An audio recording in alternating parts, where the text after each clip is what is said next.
अध्याय 36 सहायक वस्तु का नाम मकड़ी का पैर। अध्याय 36 सहायक का नाम मकड़ी का पैर। चेन मार्ग ने मुस्कुराते हुए सिर हिलाते हुए लापरवाही से इस ट्रेन टोकन को पास की अलमारी के दराज में रख दिया। वह अभी इसका इस्तेमाल नहीं कर सकता था। एक व्यक्ति के पास केवल एक ही ट्रेन हो सकती है। वह बाद में इसे किसी और चीज से बदलने की कोशिश करेगा। शेष लाभ। इन क्षेत्रों में मुख्य रूप से दुर्लभ संसाधनों का वर्चस्व था।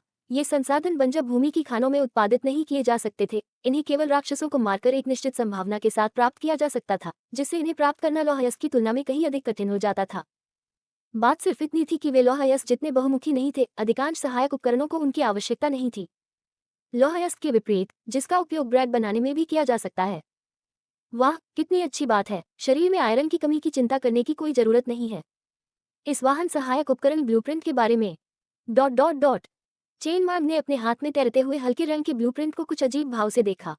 यह एक हरे रंग का वाहन सहायक ब्लूप्रिंट था, निम्न श्रेणी का नहीं, लेकिन इसके प्रभाव की बात करें तो उसने रियरव्यू मिरर में बंजर भूमि की ओर देखा, जो पहले से ही खाली थी और उसमें जोबी का कोई नामो निशान नहीं था। उसने धीरे धीरे ट्रेन की गति कम की और अंत में बंजर भूमि में स्थिर रूप से रुक गई। इसके बाद उसने इस चीज को बनाने के लिए लेवर एक फाइन स्पाइडर सिल्क की 100 यूनिट का इस्तेमाल किया। अगले ही पल उसने देखा कि ट्रेन के नीचे लगे पवन अग्नि पहिए गायब हो गए थे। उनकी जगह मकड़ी के कई पैर दिखाई दे रहे थे। जी हाँ, ये वास्तव में एक प्रकार का पहिया था। प्रत्येक गाड़ी के नीचे मकड़ी के पैरों के 10 जोड़े थे। इस समय ट्रेन एक विशाल कनखजूरे की तरह दिख रही थी। योजक चिन्ह। सहायक उपकरण का नाम मकड़ी का पैर। एक्सेसरी ग्रेड हरा। सहायक स्तर स्तर 1। सहायक प्रभाव चिपचिपे मकड़ी के पैर, जो ट्रेन को कठिन भूभाग पर बिना किसी बाधा के चलने और 30 डिग्री के तीव्र ढलान वाले क्रॉस सेक्शन पर 50 किलोमीटर प्रति घंटे की निश्चित अधिकतम गति सीमा के साथ स्वतंत्र रूप से यात्रा करने की अनुमति देते हैं।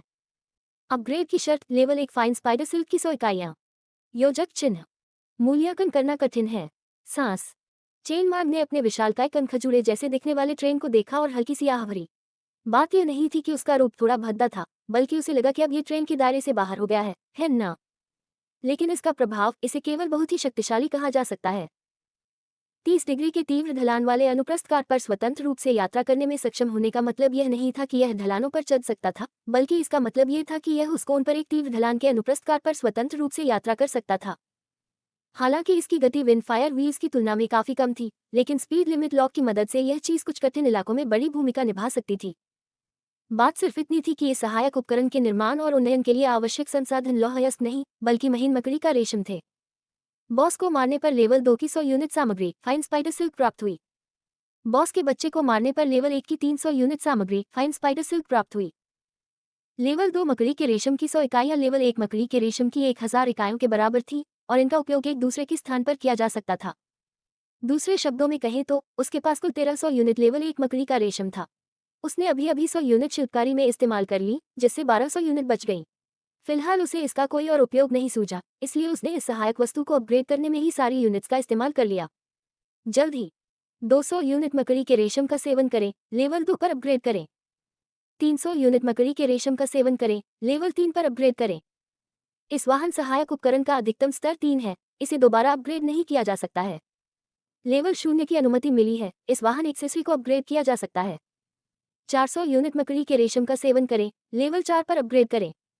वह केवल चौथे स्तर तक ही अपग्रेड कर सका, उसके पास पर्याप्त मकड़ी का रेशम नहीं था। 5वें स्तर तक अपग्रेड करने के लिए 500 यूनिट मकड़ी के रेशम की आवश्यकता थी, और उसके पास केवल 300 यूनिट ही बचे थे। इस समय इस श्रेणी के लिए गठित पैनल में भी एक सूक्ष्म परिवर्तन हुआ। योजक चिन्ह।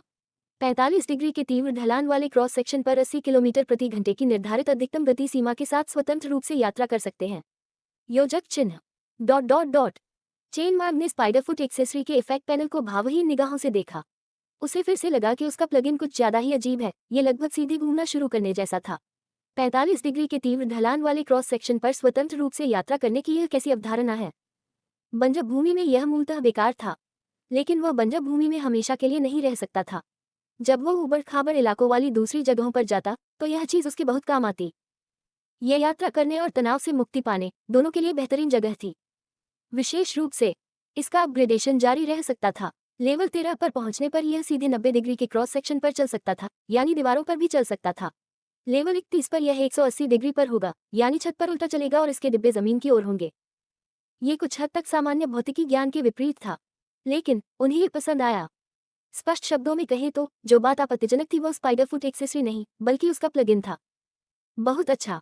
चेन मांग मुस्कुराया। उसे बस इस बात का अफसोस था कि स्पाइडर फुट को लेवल 5 तक अपग्रेड करने के लिए पर्याप्त मकड़ी का रेशम नहीं था, वरना वह एक और अति शक्तिशाली प्रभाव अनलॉक कर सकता था। उन्हें ये चीज पसंद आई, विशेष रूप से लाल रंग के वाहन सहायक उपकरण व्हील चेंजर की मदद से वह इन दोनों पहियों के सेट के बीच आसानी से अदला बदली कर सकता था। जल्द ही उसने स्पाइडर फुट को हटा दिया और विंडफायर व्हील्स को वापस लगा दिया। तभी वह पटरियों पर तेजी से दौड़ा और जिस रास्ते से आया था उसी रास्ते से वापस भाग गया। लक्ष्य वह खदान जहां से वह आया था। मिशन खनन जारी रखना। इनसाइड लाइफ डिब्बा संख्या 3। शान माओजी क्षमाप्रार्थी भाव से भरे चेहरे के साथ बियाओजी के बगल में खड़े थे। भाई बियाओ, मुझे देखने दीजिए कि घाव गंभीर है या नहीं। ट्रेन में कोई दवा नहीं है, अगर सूजन या संक्रमण हो गया तो स्थिति खराब हो जाएगी। बियाओजी ने हल्की खांसी करने के बाद सावधानीपूर्वक अपनी बाईं बांह पर बंदी पट्टी को खोल दिया। मैंने उस समय ज्यादा नहीं सोचा, मैं बस ये नहीं चाहता था कि तुम वहां मर जाओ। आखिरकार हम एक टीम हैं।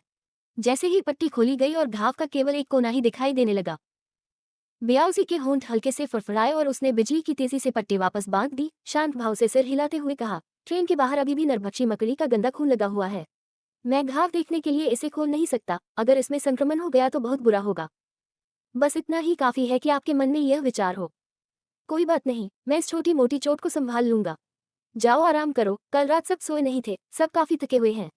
मैं थोड़ी देर में पहरा दूंगा, तुम उठने के बाद संभाल लेना। उस समय उन्होंने जोरदार प्रहार नहीं किया। उसने कार के ब्लेड के एक टुकड़े से उसे हल्का सा खरोंच दिया, जिसके परिणामस्वरूप घाव पर फिलहाल कोई निशान नहीं पड़ा, लेकिन घाव पर जमा खून जम गया और बहना बंद हो गया। इस तरह के घाव को दूसरों को दिखाने की कोई आवश्यकता नहीं थी। शान माओजी की आंखें थोड़ी लाल थीं। उन्होंने आज्ञाकारी भाव से गाड़ी के कोने में जाकर बिना कुछ कहे आंखें बंद कर ली और सो गए। जल्द ही डिब्बे में बैठे ज्यादातर लोग सो रहे थे।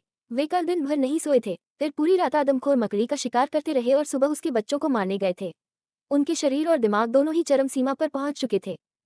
ट्रेन के हिलने डुलने के बीच आसानी से नींद आ जाती थी। भाई बियाओ, सभी को सोता देख हे हाउ सावधानी से पास आया और बोला, भाई बियाओ, आपने वह ट्रेन का टोकन इतनी आसानी से कैसे दे दिया? मैंने देखा कि आप उस समय बहुत उत्साहित थे, मुझे लगा कि आप भाइयों का नेतृत्व करके अपना खुद का गुट फिर से शुरू करने जा रहे हैं। मैं तो आपको दोबारा दादा बियाओ कहकर बुलाने के लिए भी तैयार था। तुम मूर्ख हिरन हो। बियाओ जी ने हे हाउ को तिरस्कारपूर्वक देखते हुए कहा, क्या मैंने जो सौंपा वह ट्रेन का टोकन था? वह तो आत्मसमर्पण पत्र था, मृत्यु से मुक्ति दिलाने वाला स्वर्ण पदक। तुम्हें क्या पता है,